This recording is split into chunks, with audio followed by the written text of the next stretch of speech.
Should you stay in your Western country or leave? We have been asked this question a lot in recent days, and I wanted to dedicate this video to some of the biggest challenges we are seeing in the Western Hemisphere. And I wanted to provide you with some solutions. A lot of things are happening. We have an election on November 5th, 2024. We're not too far away from election day. Many things are being promised. However, we know how it works in the US. Before the budget can be spent, it must be approved by the Senate and the House. This holds true in a lot of cases. So Trump's call for a Bitcoin strategic reserve may just be a dream. It may just be an idea that will never come to fruition. Whether this bill gets approved or not is not just in the hands of Trump, should he get elected. A lot of the promises we are seeing, and some of them are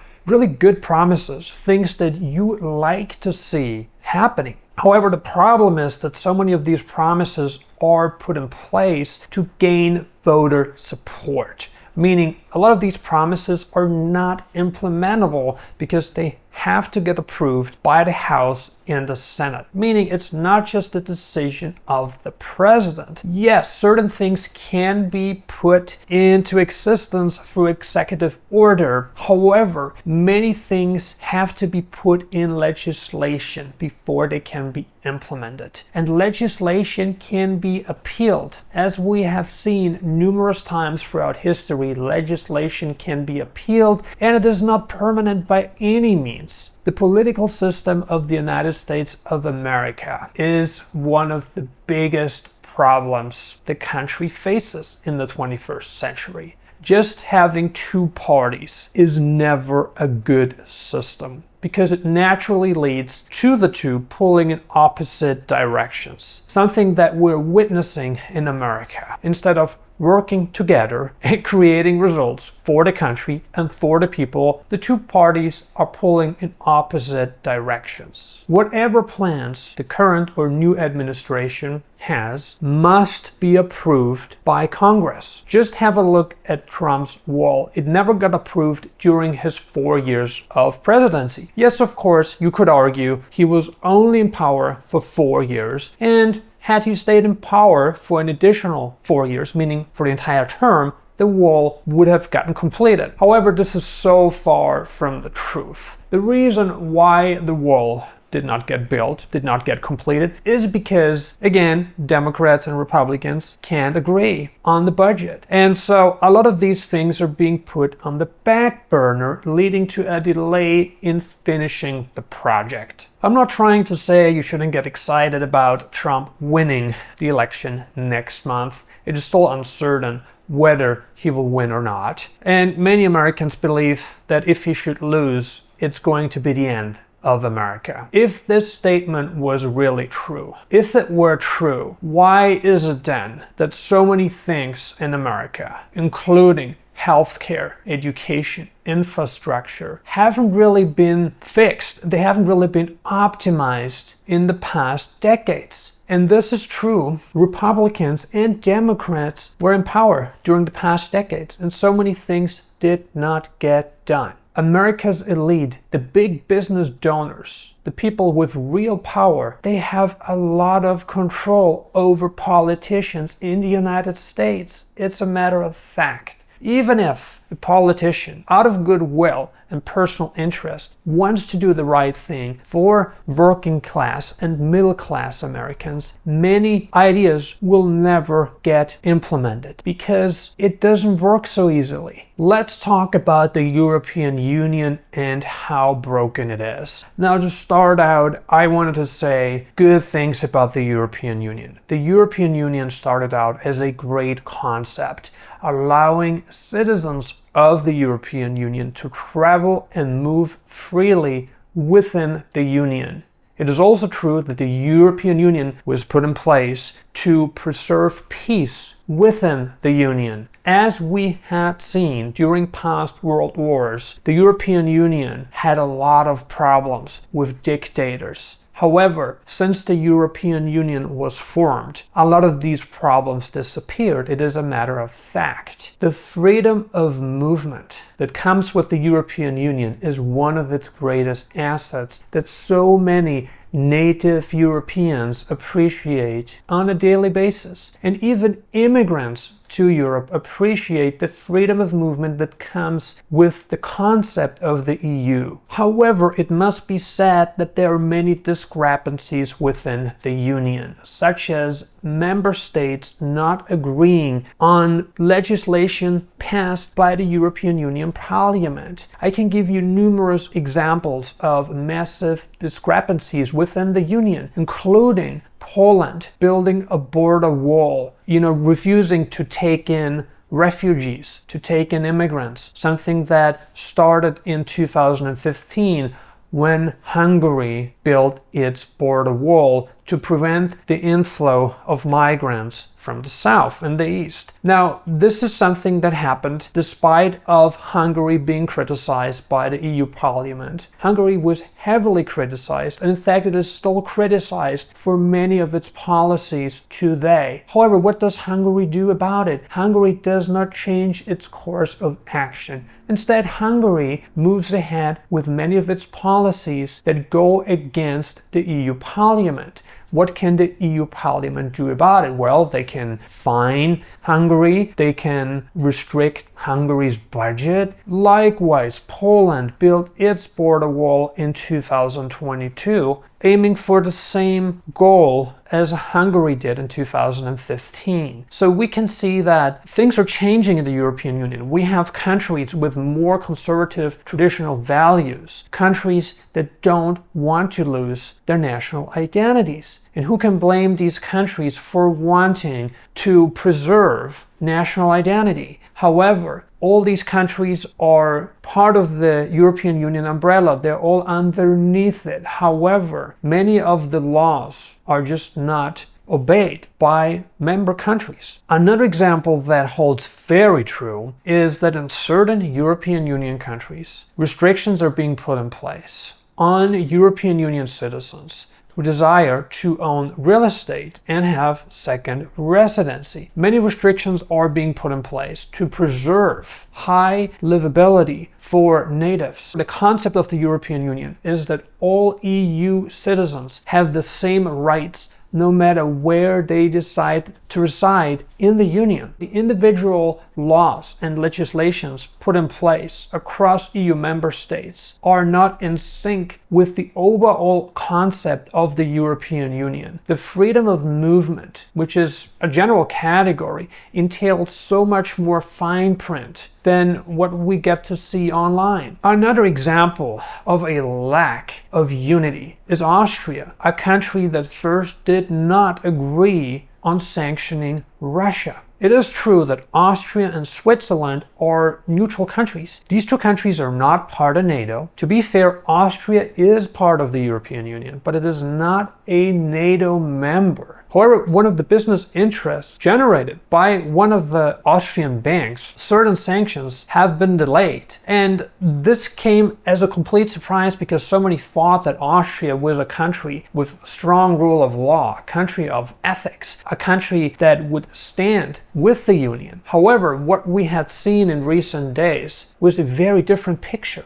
In fact, Austria's Raiffeisen Bank was facing penalties by the US because the bank was not compliant with international law. Let me fill you in on another secret about Vienna, Austria. Vienna, Austria is the hub for Eastern European investments. It's been the hub for many decades. So much money flew from Eastern Europe and also Russia into Austria, obviously generating a lot of wealth. And that may not be okay when it comes to the European Union umbrella, when it comes to the overall identity of the European Union, because a lot of the money was actually black money. It was money people did not pay taxes on. You see, there is a double standard. The wealthiest of the wealthiest, meaning the banks, the corporations, they play by a different set of rules and standards than everyday EU citizens. Landlord laws are changing rapidly across the European Union. What we're seeing across Southern Europe are restrictions put in place on Airbnb owners,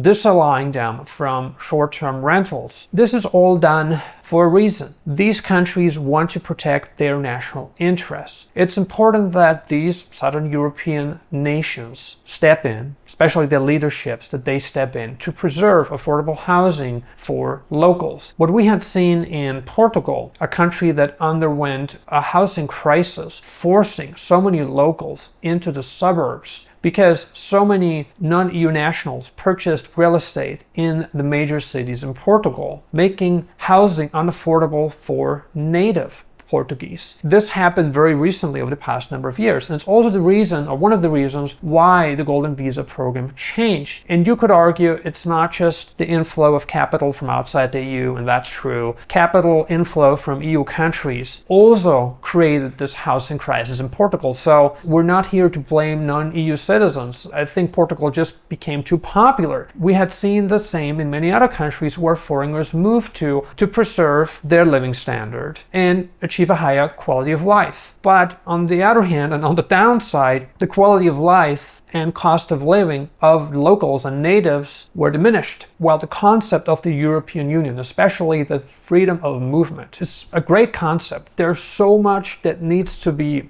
changed, that needs to be altered for the European Union to truly be aligned. There's always going to be discrepancies, disagreements, and things you can't agree on. In current times, many EU citizens are concerned about the potential implementation of a central bank digital currency that could serve as a surveillance tool. Well, the implementation of such a currency, CBDC, is still a few years away. We have seen implementations of digital IDs that now serve as a mechanism to get additional information from EU citizens. Arguably, digital IDs come with their pros and cons, including being able to monitor a lot of the activities that are happening and potentially preventing criminals from participating in certain activities. However, average EU citizens are more exposed than ever, and we're talking about data sharing. We are talking about being surveilled on a daily basis. Well, digital IDs come with a lot of good. There's a lot of positive to them.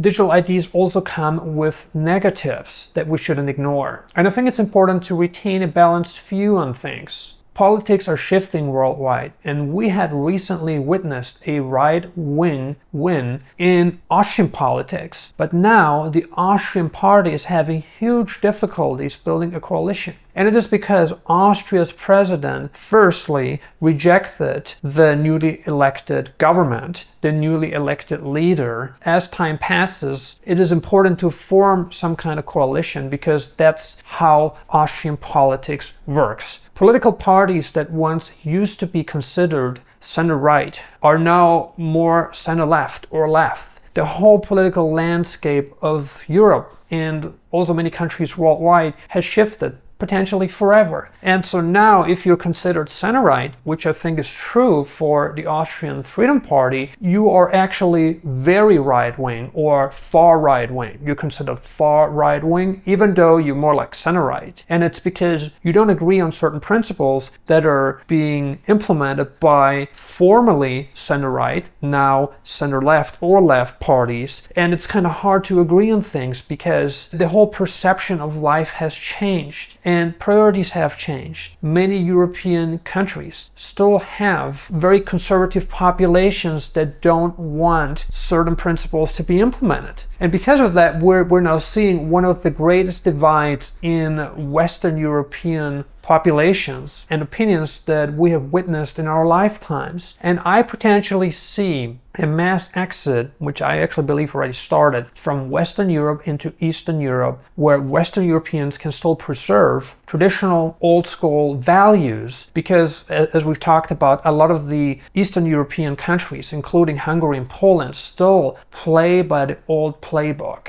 Nothing has changed. These countries don't want change, and who can blame them? Having a sense of belonging is still important to many people. After Austria's right-wing election win, Austrian President von der Bellen recommended other parties not to build a coalition with the right-wing party for the simple reason that our values are different today than they used to be. The majority of people have spoken, and many people want more conservatism in Austria. We had seen a very similar picture in Holland where Geert Wilders was elected, and Geert Wilders is also considered a right-wing politician, and he also had huge problems building a coalition in Holland. It took over 6 months to form some kind of coalition. Are we going to see the same picture in Austria? It's very possible. Many countries have two-party systems that restrains the implementation of the principles the politicians ran on. Meaning, sometimes it's almost always it's impossible to implement all the things that were promised during the presidential cycle, right? The election cycle, these things are hardly ever implemented because of a lack of agreement between the two parties. And in the European Union, we're not talking about Holland and Austria, you've got to have a two-party system before the government can operate. Landlord rights are changing rapidly, and I touched on this very briefly before but didn't really finish. Landlord rights are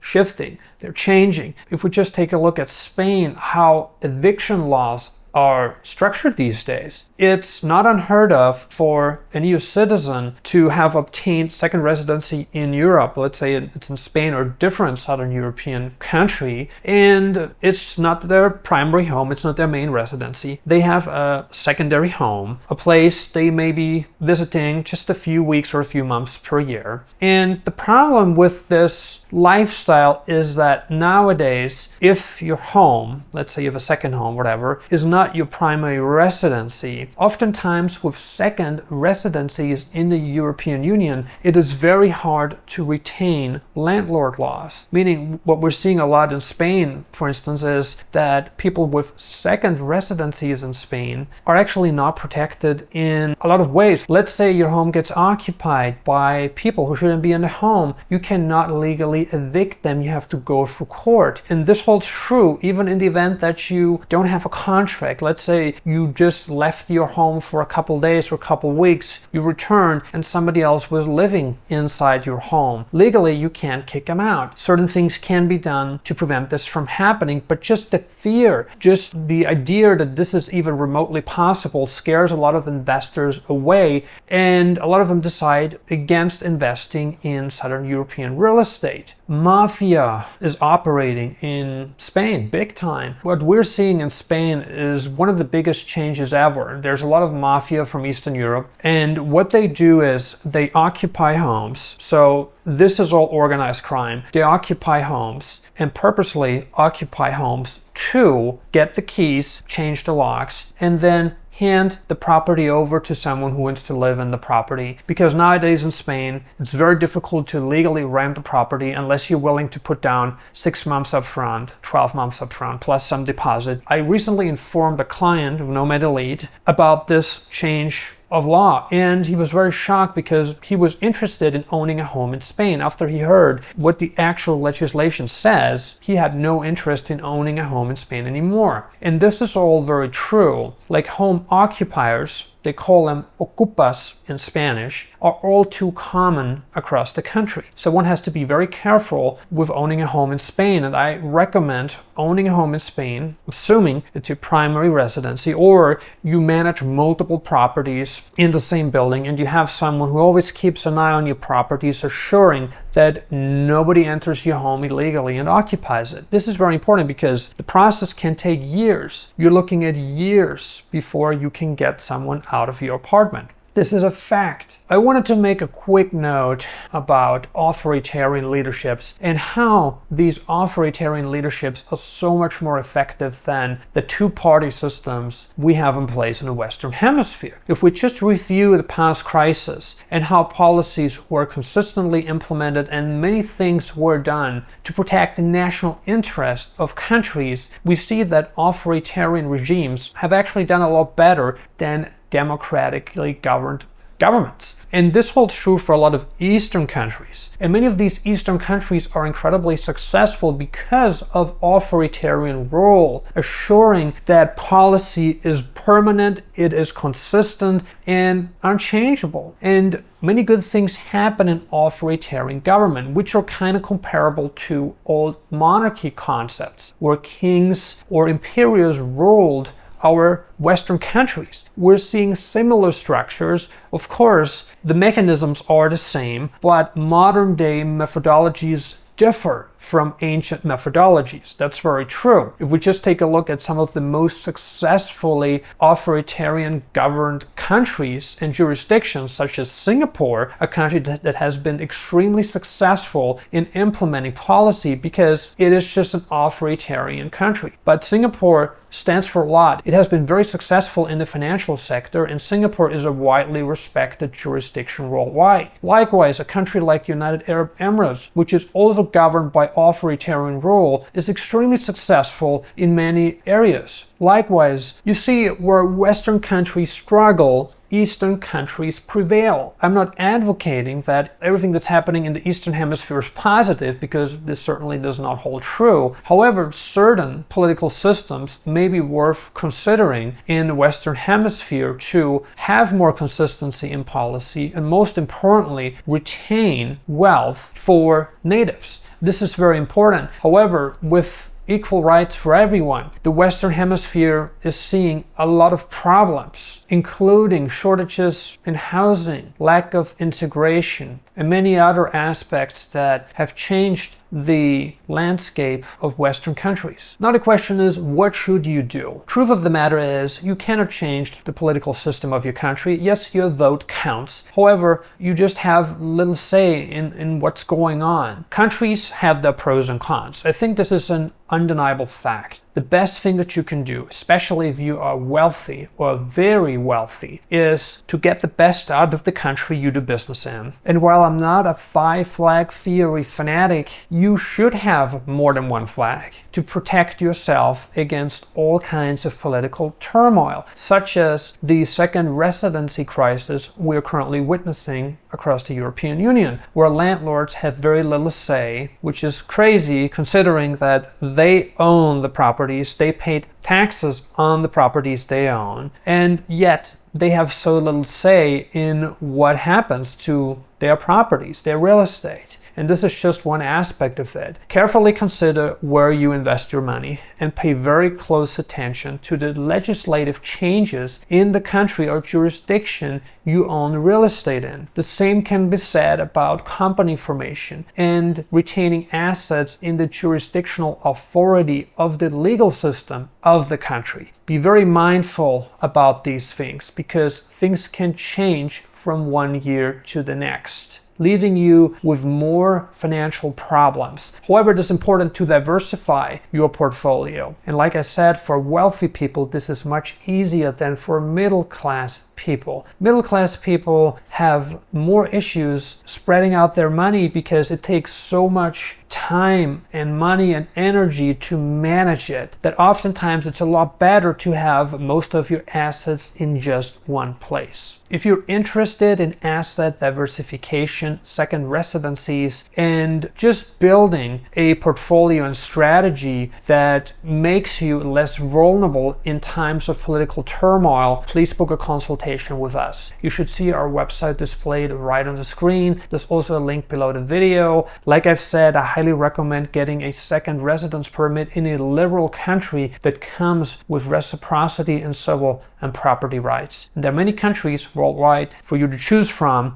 where you can create this structure to ensure more safety and more stability in times of political turmoil. Of course, nothing is 100%, nothing is bulletproof. However, by diversifying your portfolio and spreading your risk, right, you just create a better structure than if you were to retain all assets in one country and under the umbrella of one jurisdictional authority. Please book a consultation with us. You should see our website displayed right on the screen. We've also added a link in the description of the video. We truly appreciate your attendance. Thank you so much for watching Nomad Elite, and we see you on the next video.